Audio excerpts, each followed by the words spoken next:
All right.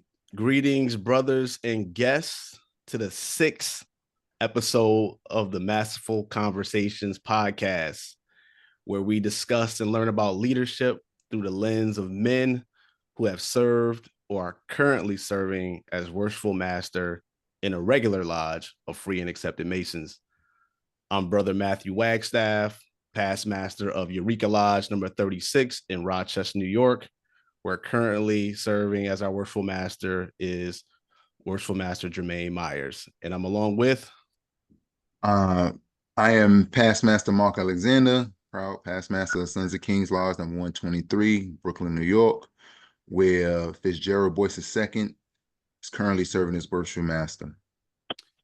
Absolutely. We both hail from the most worshipful Prince Hall Grand Lodge of the state of New York, where currently presiding is Most Worshipful Gregory Robeson Smith Jr.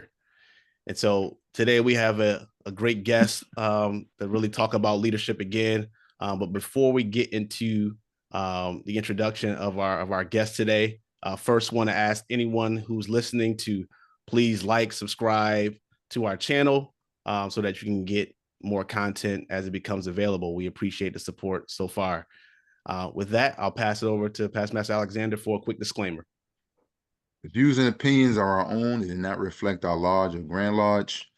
The purpose of this podcast is for educational and entertainment purposes. So with any questions, refer to your own jurisdiction. Definitely. And we have, I want to say, our third Grand Lodge officer. Probably all of them was. I don't. Probably all of them was Grand Lodge officer except for Brother Hill. Third elected Grand Lodge officer. Elect. There you go. Yes, there third elected Grand Lodge officer. Yeah. Mm-hmm. And as we've said before, none of them still speak for the Grand Lodge. Exactly. even our esteemed guest that we have today. Exactly. Who's the closest you can get to it, but he ain't just there yet. That's close. But we love it. We love it. We absolutely love it. But we like to say that. And so today we have the pleasure and honor of having past master, Right Worshipful Darren M. Morton with us today. Right Worshipful Morton, I would say Right Worshipful Reverend Dr. Darren Morton is a past master of Progressive Lodge number 64 from Mount Vernon, New York. He served as Worshipful Master in the years 2006 through 2008. So 3 years in the East? Well, it was 2006. I came out and I went back in 8 and 9. Okay. So 3 years in total, but just a kind of a little bit of breakup right there. Mm-hmm. All right.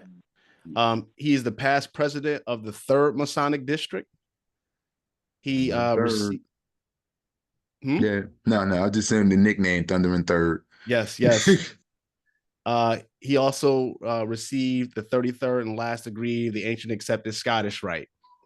He is a past Grand Treasurer, past Junior Grand Warden, past Senior Grand Warden, and is currently the Deputy Grand Master of the Most Worshipful Prince Hall Grand Lodge of the state of New York. Welcome, Past Master Morton, to the Masterful Conversations podcast. Oh, thank you. I'm delighted to be here tonight. We're happy to have you as well. So this podcast is about leadership. You being the Deputy Grand Master of our jurisdiction, serving in multiple leadership capacities. I'm sure there's going to be a lot that you can share with our audience, with us, about leadership. But before we get into those details, can you give us a little bit of background about your Masonic journey? What led you to the East, and a little bit about your time in the East throughout those 3 separate occasions. Okay, sure. So I was raised in 1999. So this is my 25th year. My first post, of course, ironically, was assistant chaplain for the lodge, and then I moved to being the chaplain of the lodge. After about serving a year or so as chaplain, became the treasurer of the lodge. It was after a long 10 year of a treasurer being there passed away. And then I spent about a year or two, I think it was a year or two, as the treasurer. And basically the brothers asked me if I would run for the senior warden position. So ironically, I did not serve in all of the other seats to get there. I went straight from treasurer to senior warden in 2005. And then in 2006, I became the Worshipful Master of the lodge. I spent, traditionally we spend 1 year and we come out. But unfortunately, my lodge needed me to go back after having been out 1 year. Now, in between that time, I also had served, was still serving the lodge, supporting it. I went back in 2000, of course, in 8 and 9, served as the Worshipful Master for those 2 years. During my time as Worshipful Master, I will tell you that first thing was that the challenges were trying to rebuild the lodge.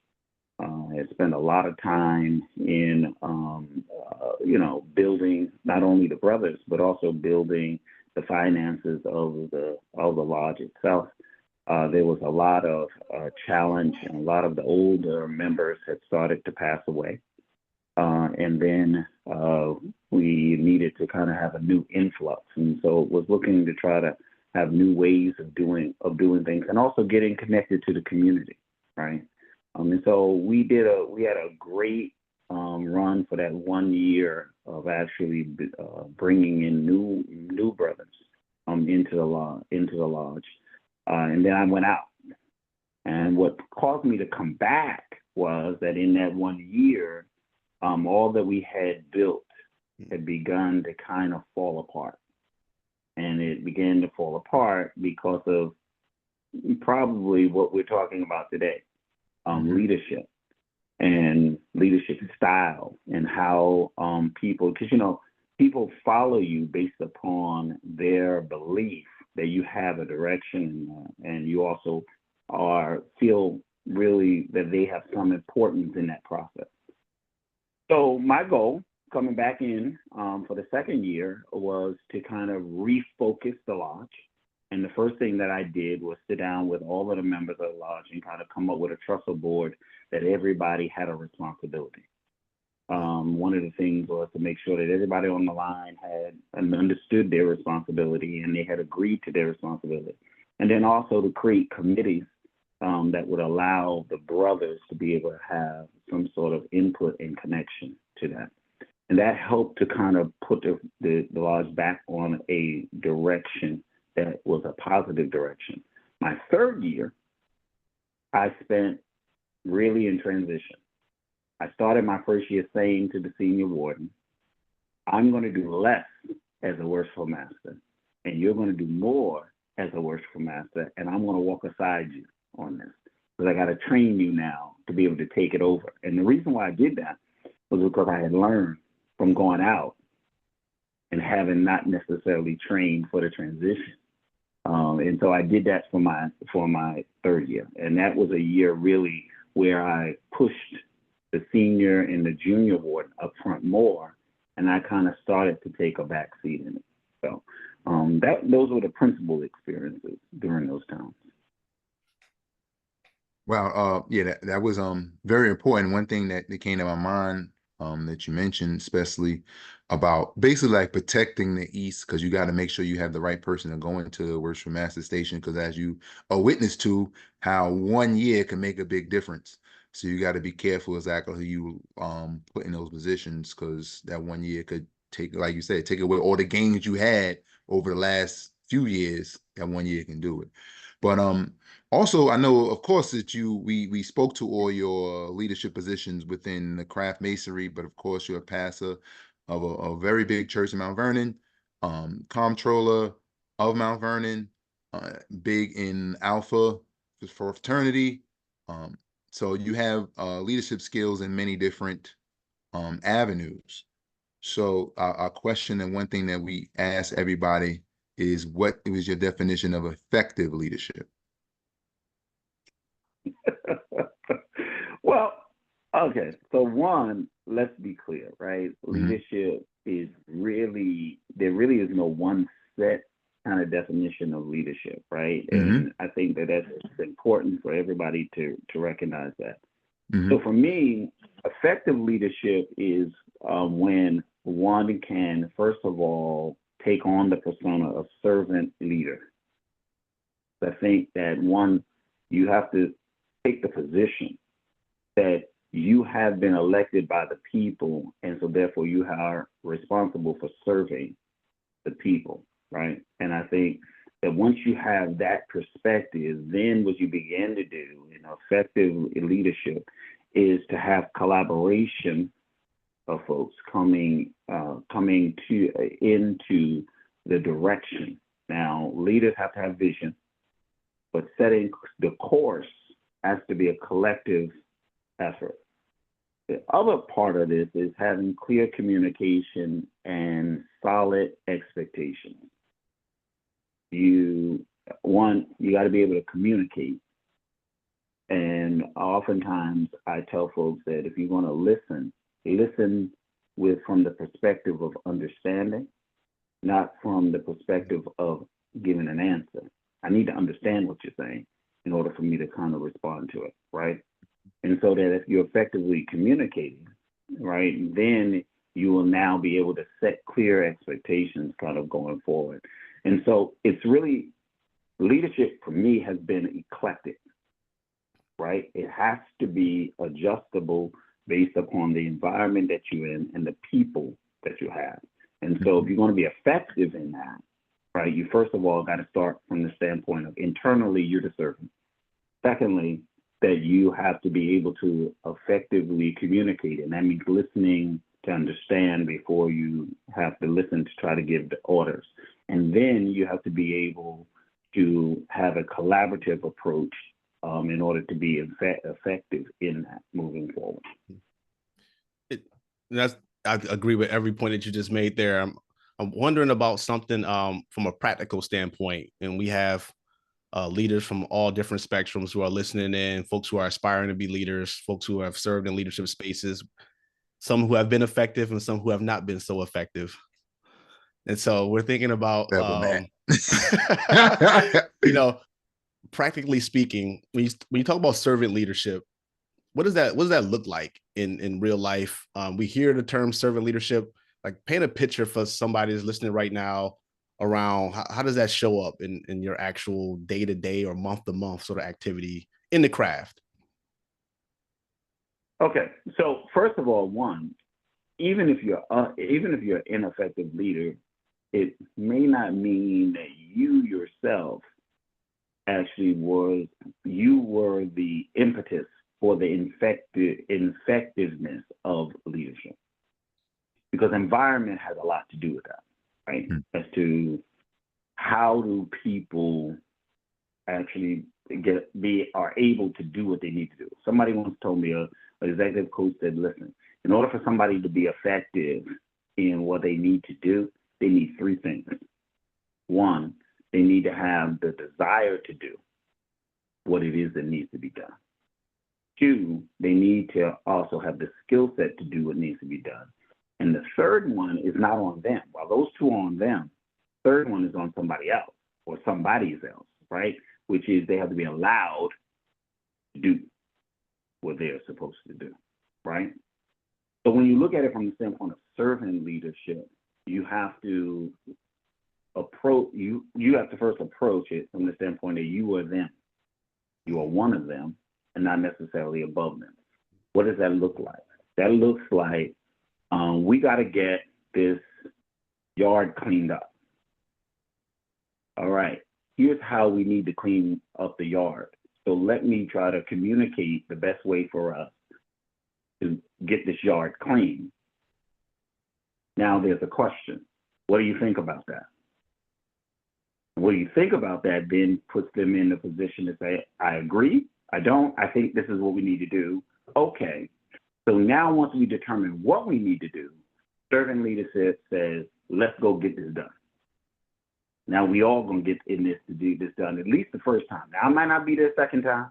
I may not be there the third time, right? But in order to really demonstrate to somebody that you are a servant leader, you first of all have to be able to, one, hear and communicate. And then two, you have to be willing to get in and kind of do that, right? Right? And recognize that the work, you're never too above the work to get the work done. Agreed. I tell you, we're working on some renovations in our lodge right now. And a lot of it is no matter where you are in the craft, whether you're a new Mason or seasoned Mason, all hands on deck. And so, asking for feedback and getting thoughts. So definitely agree in terms of being in the quarry, being willing to work, lockstep with them and not be above anybody in the craft.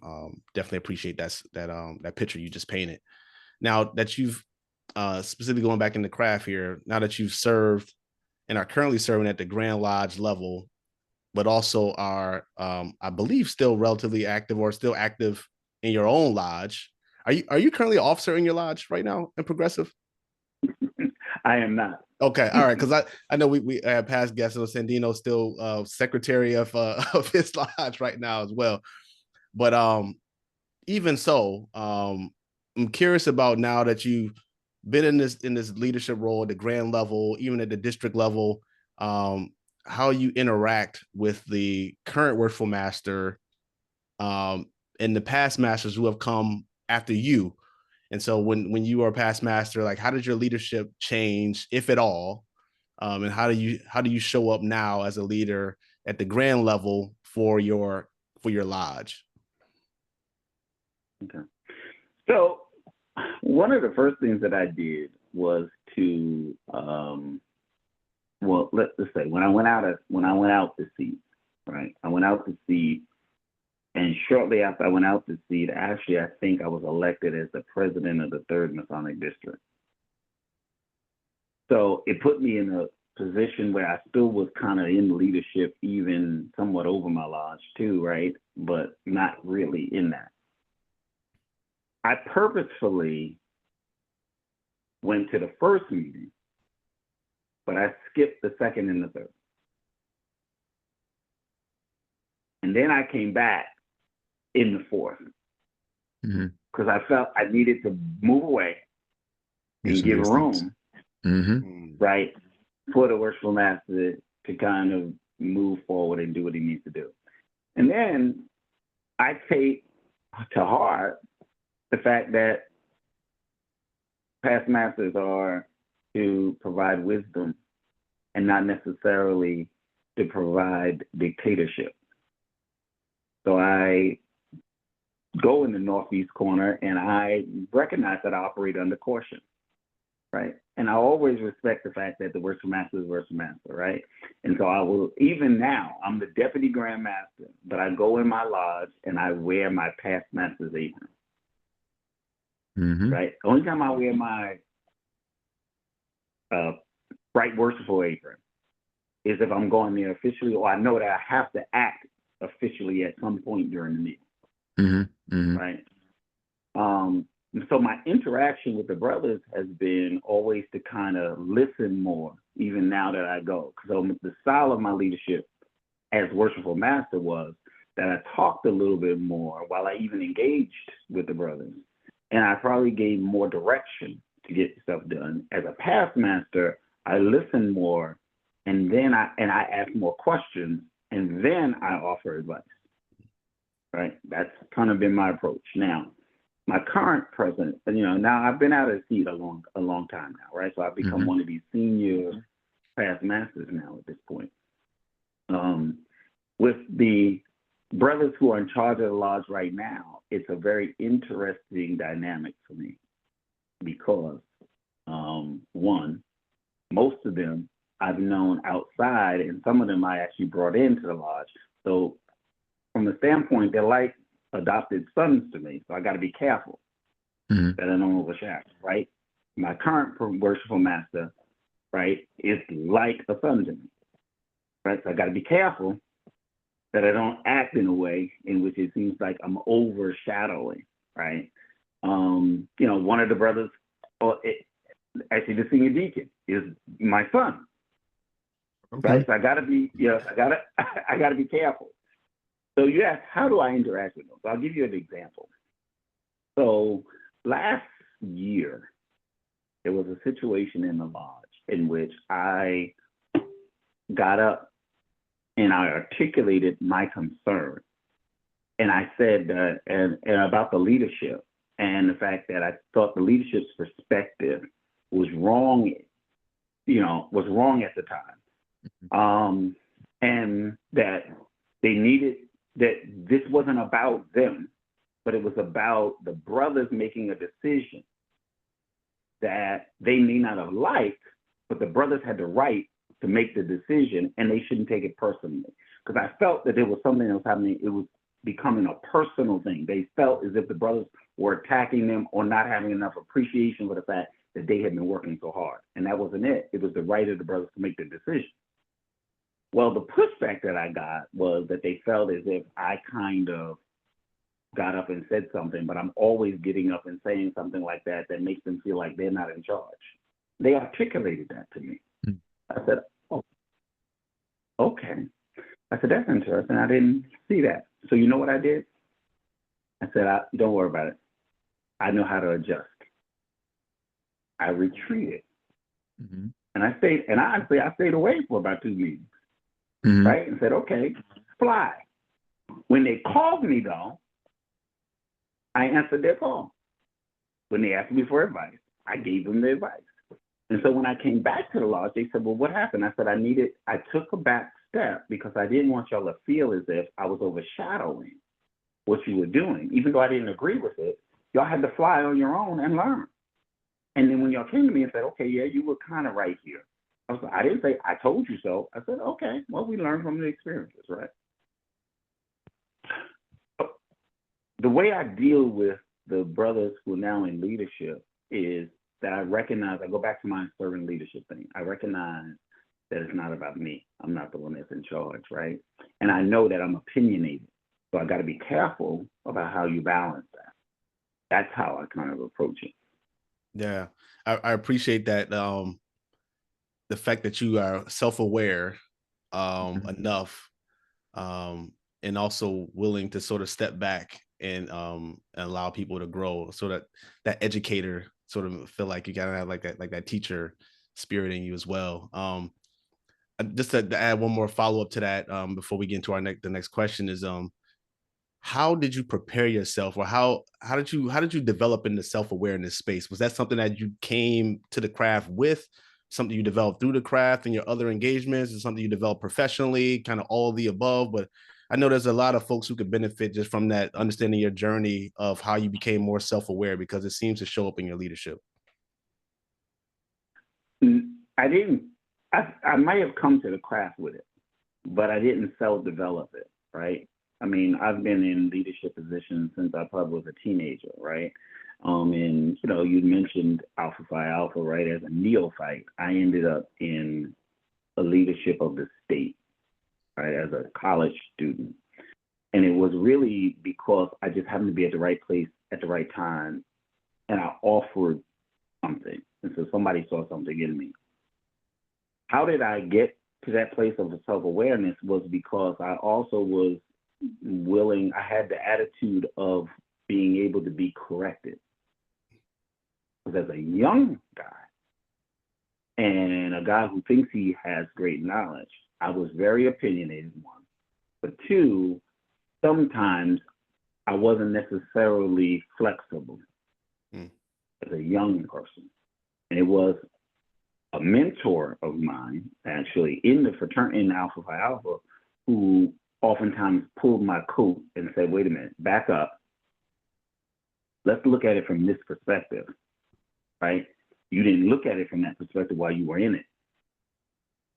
And it was through that I learned how to kind of begin to say, wait a minute, it's not always your perspective.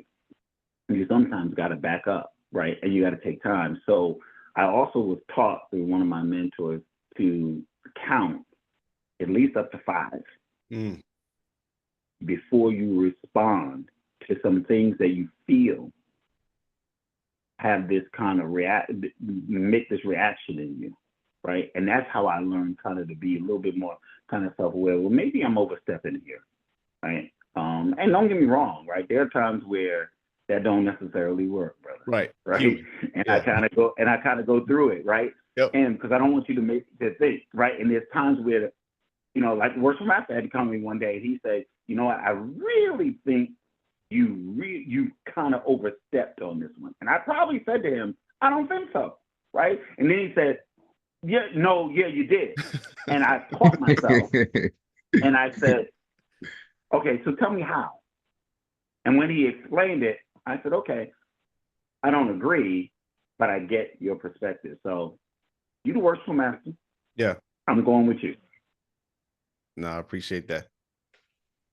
First, I just love the communication that you have with your Worshipful Master, and I hope that brothers that take that and understand that that's important to be able to speak to each other to clear up any miscommunications you may have between brothers and things like that. That's very important.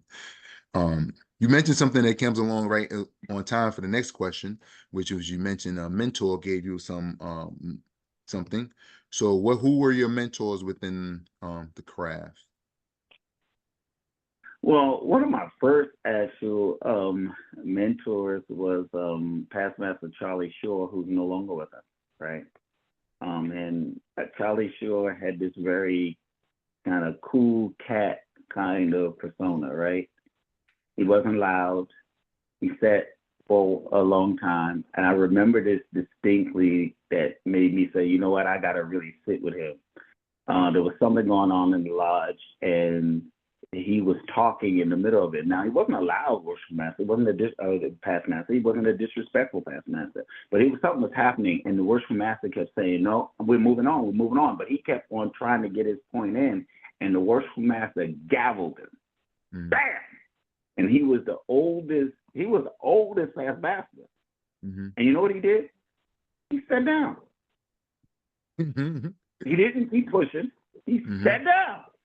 And I said to him, he said, you gavelled me. Sit down. And so he taught me that you got to respect, even if you don't respect the person and you don't respect the person saying, you have to respect the position. Right? And I may not personally like you, but you got to respect the position. So Charlie Shore was one of those, mentors for me. Outside of Charlie Shore, Andre Baker has been one as well. And Andre has been one who's kind of shown the importance of getting out away from your lodge and being able to also interact with others and learn from others, especially in other districts, right? So that you can get a better perspective. A third person is actually a person who's been a mentor for me, not only in the craft, but also a mentor for me in Alpha, right? Because Bill Howard was my Alpha Dean's dean. Wow. Wow. Right? So he was the dean for my dean. And Phil is the reason that I actually am a Grand Lodge officer. But Phil and I were sitting at a Grand Lodge session, and I did not go to Grand Lodge session with the intent to run for Grand Treasurer. I just went, and we were sitting there, and they were electing folks, they were nominating folks, and I looked at the candidates, I was like, we can't do this. And I said, I should run. Just like that. I said, yeah. I should run for this. And he's sitting next to me, he said, you want to run? I said, yeah, I'll run. And he got up and nominated me. Okay. Right? And he guided me through that process of what this kind of meant, right? And so those have been 3 people who have helped me to, one, understand character, right? To understand temperament, to also understand the what we would call, what some people would call the political nature. I would call just the environment, the scanning of the environment, right? In the craft, it's in the craft itself, you know, and the importance of, if you have a passion for it, just get up and do it. So that's what basically Phil taught me to do. Definitely. I know one thing that was a bonus that we're getting out this question, Matt, like every time, whenever we tend to ask that question about the mentor, one of the mentors wound up being somebody that's already went to the lodge in heaven. So we wind up keeping alive some names of some brothers that need to be keeping alive. And I'm definitely loving that part. Absolutely. And learning about brothers I never got a chance to meet. Yeah, that's for sure. And that's really just to reiterate, this is what this is about, just being able to memorialize and capture the stories, the likenesses of the men in the craft, and really to learn through those past experiences. So definitely appreciate you sharing that, brother, with us. Moving on a little bit here, I know, and we know, that you have no desire to become Worshipful Master again of Progressive Lodge number 64. We know that you have greater sights at the present moment. That being said, we do ask all of our guests to go on a hypothetical journey, and just for the purpose of an aspiring Worshipful Master, or someone who's in the East right now who's looking to go for maybe their second or their third year. If you were to go back into the East in 2000, into Progressive 64's East, in 2025, again, hypothetically, we know this is not what we're talking about here, but hypothetically, going back to Progressive East in 2025, as Worshipful Master, what would you personally, as Worshipful Master, look to focus on or emphasize? It doesn't have to be like programming or anything like that, but just you as a Worshipful Master in 2025 versus Worshipful Master in 2008 and 2009, 2006. How might you be a different Worshipful Master, if at all? From my times before, well, based on the times that we're in now, like the fact that we're in 2024, 2025, the dynamics of the craft, the dynamics of your lodge, without, we don't want to cause any confusion or anything like that either, but just thinking about how things might be different if you were to go back into the East. So, well, one, I would have to acknowledge, right? I tell my Worshipful Master all the time, right? I'm not too sure that I would want to be Worshipful Master today, given all that you have to deal with today. I'm just gonna be honest, right? I just don't know if I would want to be. Would I do it? Absolutely, right? Would I do it even after, just let's say, that I became the Grand Master? Would I go back into the East? If my lodge needed me to go back into the East, if at the time needed. But I would not go back in there to stay there for a long time. Absolutely, right? What I probably would focus in on now is trying to really figure out how do we create this, and I talked about this at Adelphic Union, right? How do we create this je ne sais quoi, right? This spirit, right? What is the essence of who we are at Progressive? And how does that impact, one, the members, and two, the community itself? Because the reason why we have such a struggle with our brothers being active is because we've not kind of figured out what that je ne sais quoi is, what that piece is for the brothers. And understand something, it's going to vary based upon one lodge.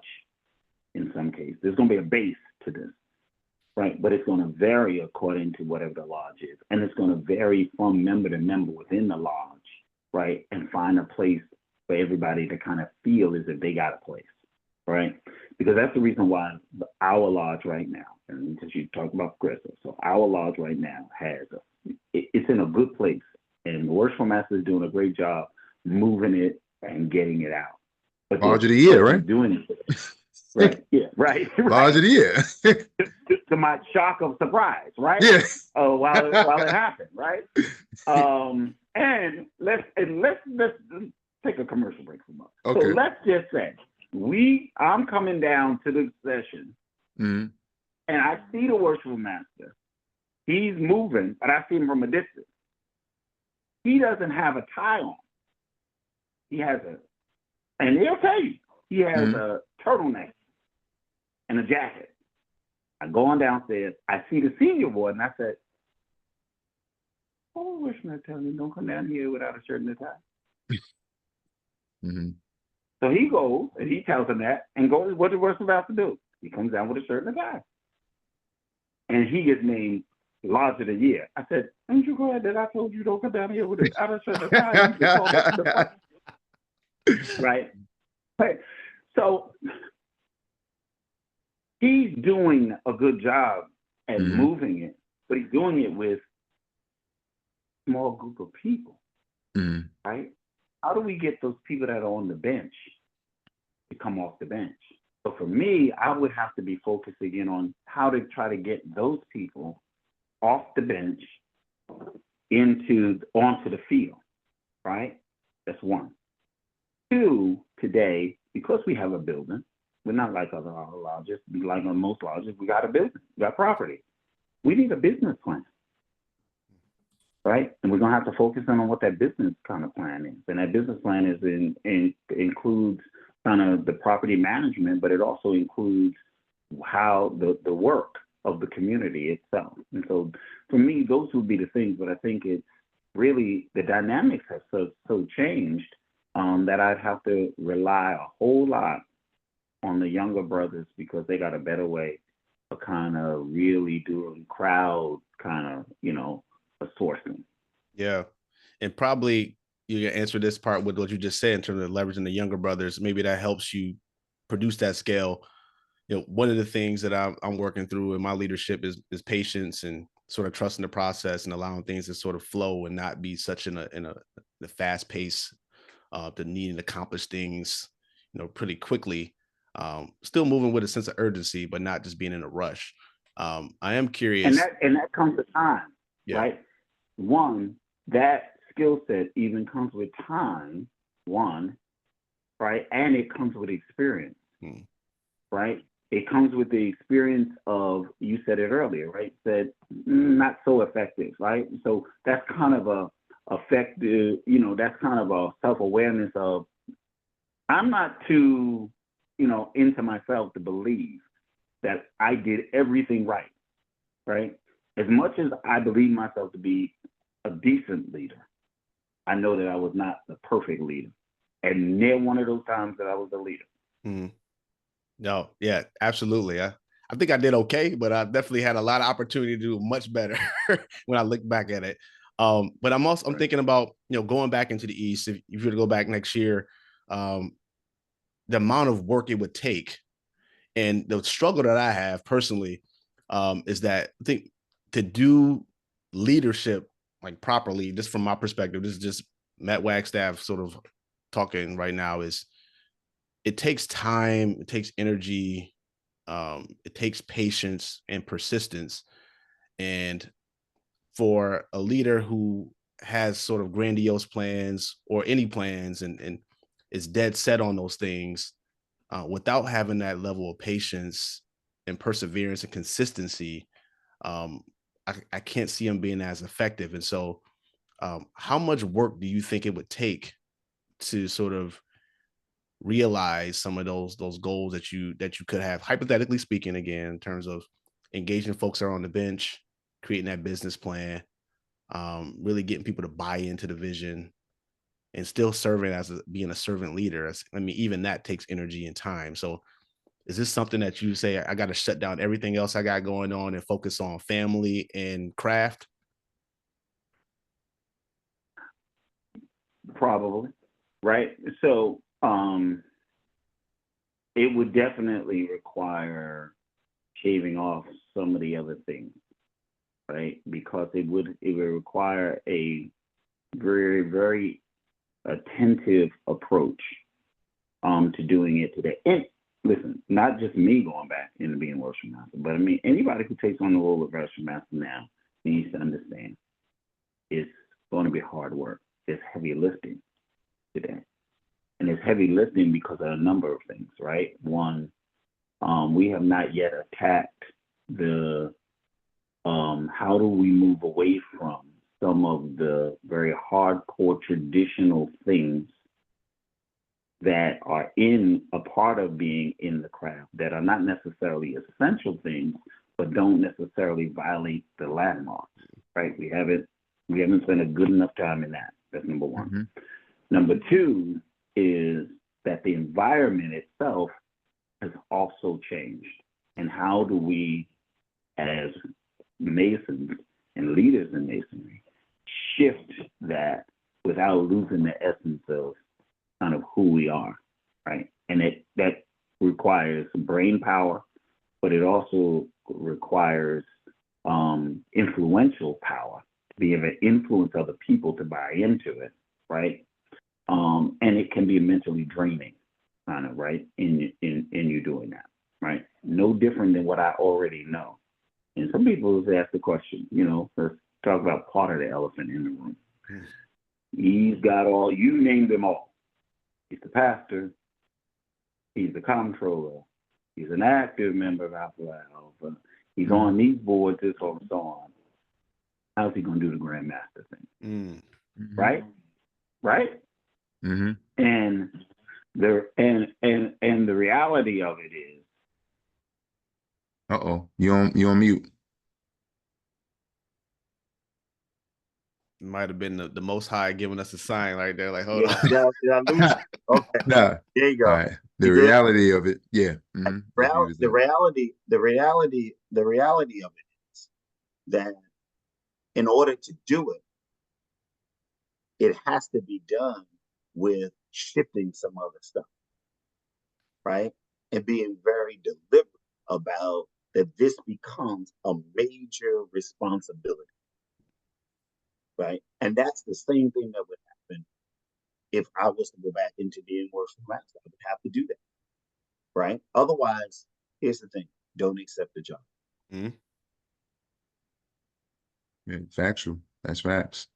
Well, I think I got another job for you to be a third co-host on here, because everything you answering wound up being a question. Now, I was about to ask you. I was about to ask you about how to juggle all those things, and you jumped right into it. So, but I'm gonna ask you a final question. And Matt, I don't know if you have any final question, but I'm gonna ask you, what is some of your proudest moments as a Freemason? Or as a leader in the craft. As a leader in the craft, yeah. Okay. Yeah, that's a interesting question. I will tell you that I think one of my proudest moments was one, becoming worshipful master. Mm-hmm. Absolutely was, because it was not my intent. And I became it because the brothers basically asked me to run for senior warden. Mm-hmm. So it was one of those kind of proud moments. I think the other proud moment for me actually was seeing my current worshipful master, Claude, become worshipful master. Mm-hmm. Nice. And mainly because, you know what? He was one of those young brothers that stayed. Mm-hmm. There were, Claude is young. Claude is not necessarily young in Mason. He's been around, and he served in a number of places. And there's brothers who came into the craft with him or before him that left. When a lodge was at its worst, when a lodge had its problems, and there was this big fight going between young and old, Claude stayed. And so because he stayed and because he worked through it, don't y'all mess with me. Mm. I'm gonna be there with him, right? Right. So even though sometimes he'll say, Wayne will say, Demont will say that I'm hard ass on them. Yeah, I can be, but don't you come in. You're right. Amen. Family can do that. Inside family can definitely do that. That's how that works. Right. Mhm. You know, so I think that those were those are two of them Mhm. of my really proudest moments. I think the other would be more granular in that Mhm. it was being able to save the daycare, to be able to utilize, and here's where we got to figure out how to do this, right? To be able to utilize my own skill, my professional skill as an educator, Mhm. to be able to save a daycare that probably um, 10 years ago would have died had I not stepped in. Because at one point I had to step in and use my own certification to keep it afloat while, right, while working a job and being able to go down to the polo grounds at least 3-4 times a week to be able to say to, at that time it was ACS, that I actually was the certified person on site.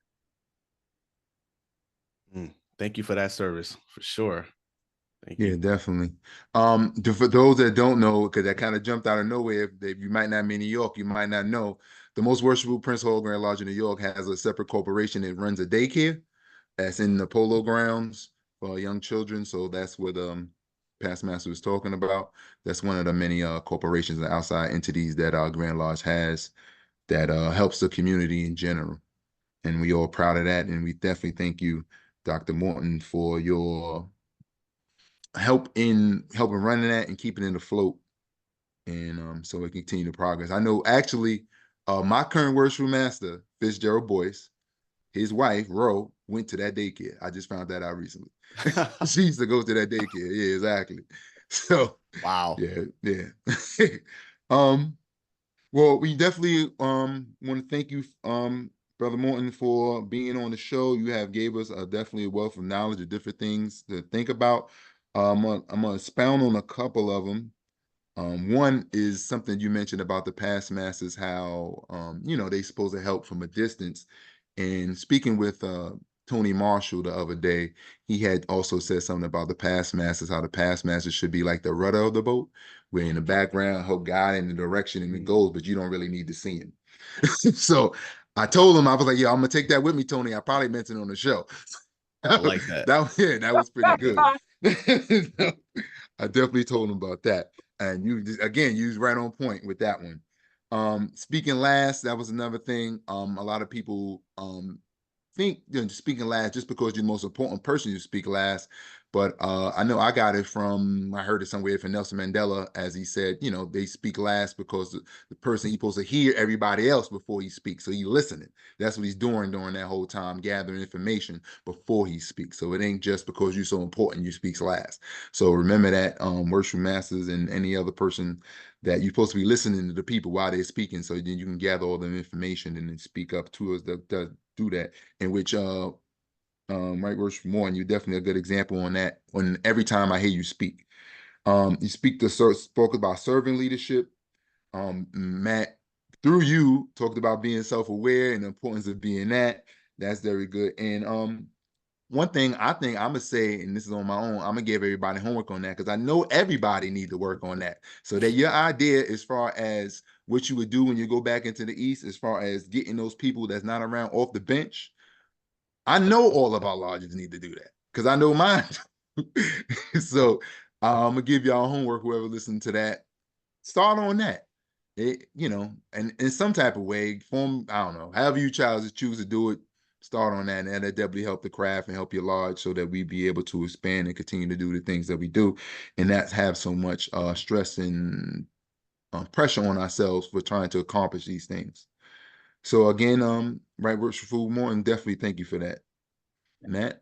Definitely. Yes. Yes. I learned some new things today. One of which we had a similar journey, that going from treasurer to senior warden, I had the same path to the east. So I just learned that today from you as well. I don't plan to go to Grand Lodge and just run for Grand Treasurer. I don't think that'll happen. But you say that now. I see you in June. I'll call Jamal.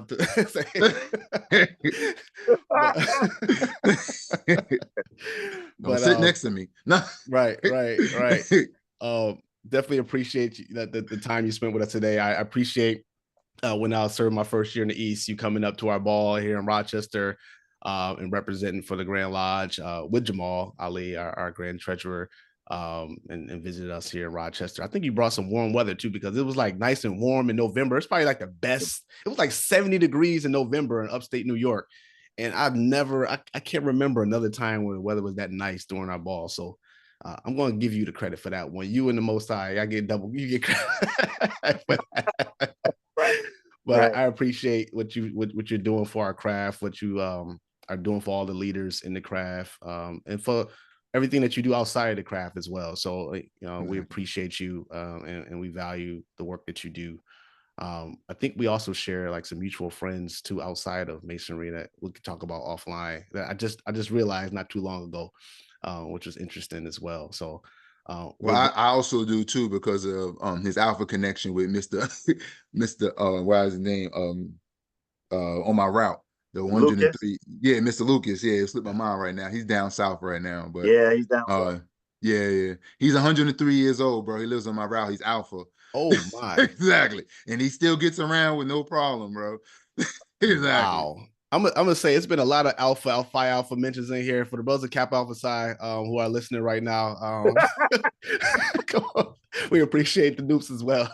There's been a lot of A5A mentions out here, but I had to throw that out there just for the noobs. Yeah. But anyway, I do want to say one more thing. Dr. Morton, honest moment. I have been looking forward for you being Grand Master for a while. Ever since, I think, probably, I don't know, at least since you've been Grand Junior Warden, since I've been seeing the way you move and stuff like that. So I'm definitely looking forward to your administration and working under you and helping to better our jurisdiction. Likewise, for sure. I appreciate that. And listen, I am looking forward to it despite what it might look like on the outside. And I tell the brothers, I think we're gonna be good. And and I'm looking for brothers like the two of you to be integral in that, right? Because we're gonna need it. I'm approaching it that way. And so I think we're gonna be able to do this together. It's gonna be a new time. It's gonna be some difficult stuff. You just said it, like same thing with the lodge, right? There's some heavy lifting here that needs to happen, but it's gonna be done so we can try to support all of the brothers. And that bench thing is what I'm bringing also there too. I'm looking for how I'm getting them folks off the bench and sending them to those lodges, because we got to get that done. So yeah, we're gonna have a lot of work. And what I'll say this, the last thing I'll say is ideas are the things that I welcome, and discussion about those ideas are the things that I enjoy. So let's do that so that we can figure out what needs to be done moving forward. Don't take my stoic appearance. I was going to say stoic. That was the word. If it's not welcome, because absolutely it actually is. We appreciate you saying that for sure. So with that, thank you again, Past Master Morton, for your time with us today. We look forward to having more conversations and even having you on as the Grand Master if God sees it fit in June, for sure. Thank you everyone for listening today. We appreciate you using your most valuable resource, your time, to tune in and listen to our podcast today. As always, please, if anything that you've heard today resonates with you, please like, subscribe, share this content with those who you think will benefit from it. And we hope that you took something from this that will help you as an individual. If you're in the craft, we hope that you take something away that'll help your lodge and the craft as a whole. And with that, feedback to reach out to Masonic, Masterful Conversations at gmail.com. Absolutely. With that, stay tuned for the next episode. Thank you all.